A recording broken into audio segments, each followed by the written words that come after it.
Bonjour à toutes et à tous, je vous retrouve aujourd'hui dans Paris, dans le 8e arrondissement, rue Jean Goujon. Je vous emmène au mémorial du Bazar de la Charité, à la chapelle Notre-Dame de la Consolation, où 225 personnes sont décédées dans un incendie, dont 118 femmes. On va aller voir ça, je vous emmène, allez.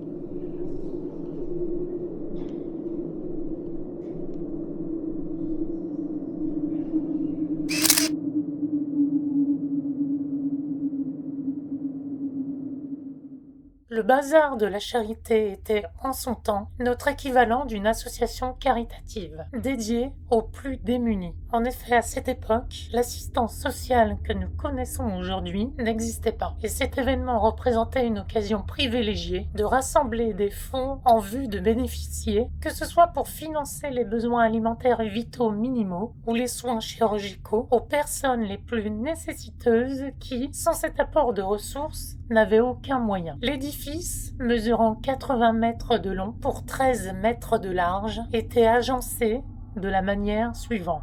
2 portes à double battant s'ouvraient sur un corridor central. Flanqués le long du mur, 22 stands en bois. Ces stands arboraient des appellations évocatrices tels que à la tour de Nesle, à la truie qui file, au lion d'or, au chat botté. À la gauche de l'entrée, une loggia faisait office de bureau, tandis qu'à droite se situait le salon des dames. Tout cela face à un buffet complété d'une cuisine et d'une cave. À l'arrière du hangar se trouvait un espace pour le cinématographe.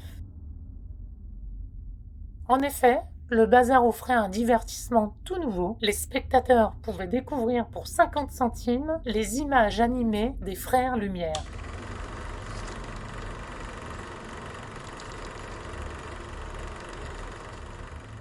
Le Bazar de la Charité est à l'origine un consortium regroupant plusieurs associations caritatives qui, dans un esprit de mutualisation des coûts, louent collectivement un espace d'exposition afin de réduire leurs dépenses et de faciliter le rassemblement d'acheteurs et d'invités. Ce site, à l'époque, était occupé par un hangar qui était construit en pin de Caroline, autant dire très inflammable. Il sera loué le 20 mars 1897 par le baron Armand de Mâcon au curé de la Mer. Le mardi 4 mai, l'événement a l'honneur d'accueillir une Altesse royale, la duchesse d'Alençon, la sœur de l'impératrice d'Autriche, plus communément appelée Sissi. La duchesse d'Alençon, qui vient de fêter son 50e anniversaire, est liée à tout l'ensemble de la noblesse européenne. Aux alentours de 16 heures, la sœur de Sissi, située à son stand à une extrémité de la galerie, confie à l'une de ses voisines, Madame Belin. « J'étouffe ici. » Madame Belin lui répond. « Mon Dieu, si un incendie se déclarait, ce serait affreux. » Aux alentours de 16h15, un événement tragique se produit. La lampe de projection du cinématographe, ayant épuisé son réservoir d'éther, nécessite un réapprovisionnement. Monsieur Belac sollicite alors l'aide de son assistant, Grégoire, afin de lui fournir de la lumière. Au lieu d'écarter le rideau goudronné qui servait de protection en cas d'incendie, celui-ci commet l'irréparable en craquant une allumette, provoquant l'inflammation des vapeurs d'éther due à une isolation défaillante de l'appareil. Tel un incendie fulgurant, accompagné d'un grondement terrifiant, le feu se propage à toute vitesse, se répandant le long des lambris, engloutissant dans son sillage cette délicate et fragile accumulation de tentures, de rubans et de dentelles. Le décor que le bazar avait envisagé pour cet événement était celui des diverses rues et boutiques du Moyen-Âge de Paris. Elles étaient principalement conçues en carton-pâte, ce qui était un véritable outil de combustion. L'incendie s'embrasa comme un démon sortant des enfers. À l'embrasement, les hurlements de 1200 personnes résonnent.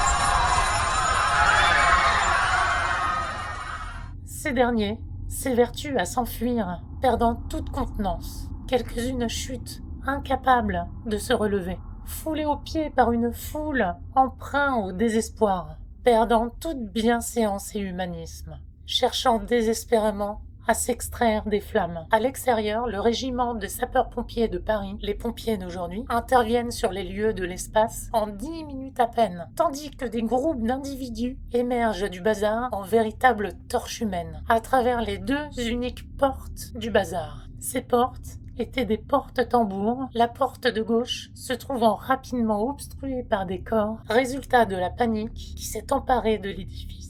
15 minutes à peine, 15 minutes après le déclenchement de l'incendie, tout est réduit en cendres. Le hangar n'est plus qu'un entassement de poutres carbonisées, entremêlées de corps atrocement mutilés et carbonisés.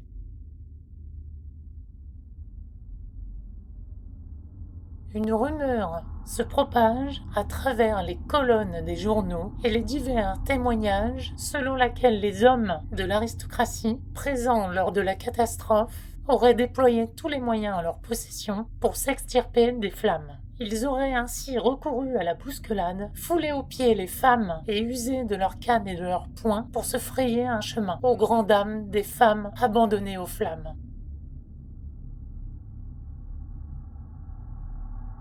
Outre le fait que les femmes constituaient la majorité des personnes au sein du hangar, il est important de préciser que leurs vêtements étaient liés aussi à cet embrasement. Les femmes, appartenant à la sphère sociale élevée, arboraient à cette époque des pantalons en dentelle, des cerceaux métalliques, un premier jupon, un deuxième jupon, un troisième jupon, et pour finir, la robe, sans oublier le corset. Ces éléments vestimentaires non seulement entravaient leur capacité à s'enfuir lors de l'incendie, mais ils constituaient aussi des matériaux extrêmement inflammables. De fait, parmi les victimes, on recense une proportion considérable de femmes, tant issues de l'aristocratie que de la bourgeoisie, mais également de milieux plus modestes. 17 adolescentes, dont 5 enfants de moins de 10 ans, figurent également au nombre des disparus.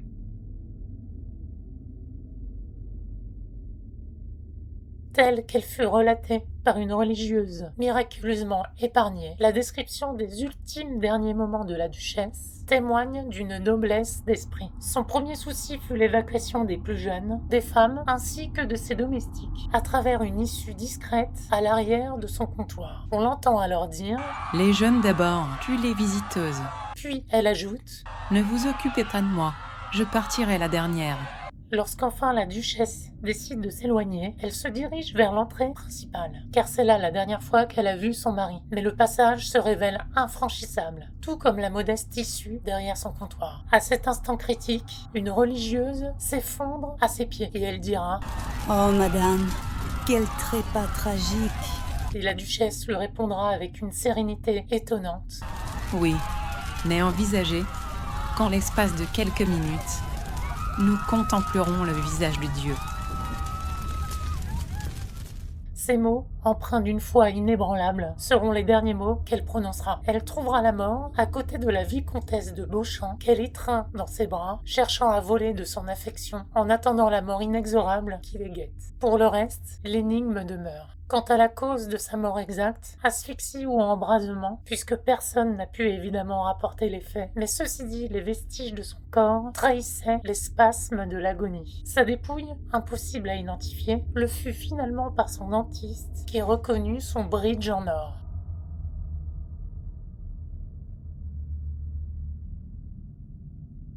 Le général Léon de Poilhou de Saint-Mars succombe à une crise cardiaque lorsqu'il apprend que sa sœur est décédée dans le bazar. On découvrit finalement plus tard qu'elle avait survécu. Le duc de Malle est foudroyé par une crise cardiaque le 7 mai, après avoir rédigé une vingtaine de lettres de condoléances destinées aux familles aristocratiques endeuillées. Il venait juste d'être informé de la tragique disparition de sa nièce dans l'incendie.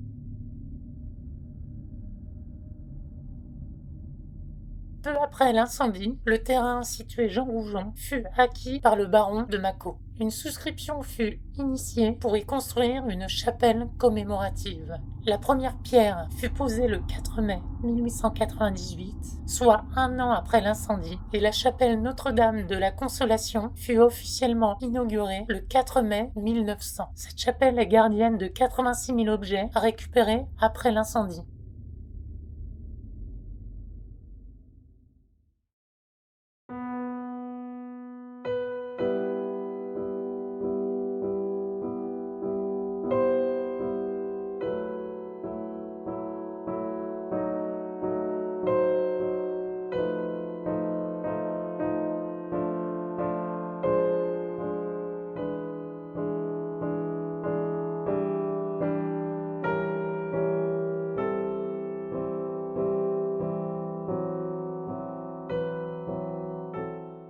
Elle est consacrée à la mémoire des victimes, dont les noms de 126 victimes sont gravés en lettres d'or sur 6 plaques de marbre noir.